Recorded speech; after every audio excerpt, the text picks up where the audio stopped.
They have an agenda and they're working to that agenda. And we need to be like very aware of what that agenda is. And I mean, look, who's making smart cities now in Nagorno-Karabakh, the formerly Armenian territory in Azerbaijan on the border with Iran? Israel. Why? Because they'll put the Armenians into those smart cities, basically into prisons where everything is controlled. We know what smart cities mean. But when, in my opinion, we're not making a strong enough connection between what's going on in Palestine and how that is going to affect us in the future from the perspective of what we've also been warning about from the technocratic perspective. When you look at what has been developed to surveil Palestinians, not only to surveil Palestinians, but remotely kill Palestinians. I mean, now they're sending robots into Jabalia to lay explosive devices that just remotely kill civilians that happen to walk past when it's detonated, right?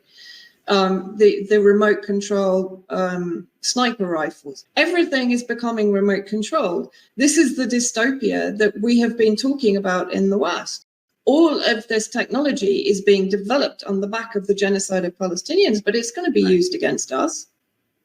This is the point. You know, we need to make the connection between what is happening in West Asia, what the resistance is trying to do, because the resistance are aware of Netanyahu's vision of a new order. They're very aware of it.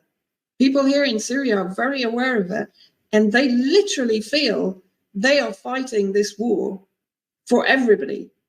Because if this war is won by the Zionists and the US and the UK and so on, then we're living under such a kind of hideous reality paradigm.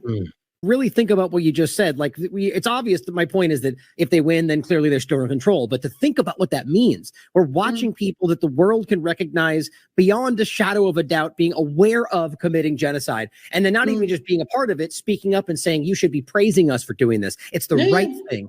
And we're the civilized ones. They would be in power. People would then bow. We need to recognize how important this is. You're absolutely right. There's more hinging on this than just the freedom of the Palestinian people or Lebanon or Syria. It's for all of us. No. I mean, I get kind of goosebumps when I talk about this, because it's actually really, and honestly, on a personal level, people here are feeling anxious. They're feeling really anxious because they're feeling this is kind of an end game. And it's not only the end game for us, it's the end game for everyone.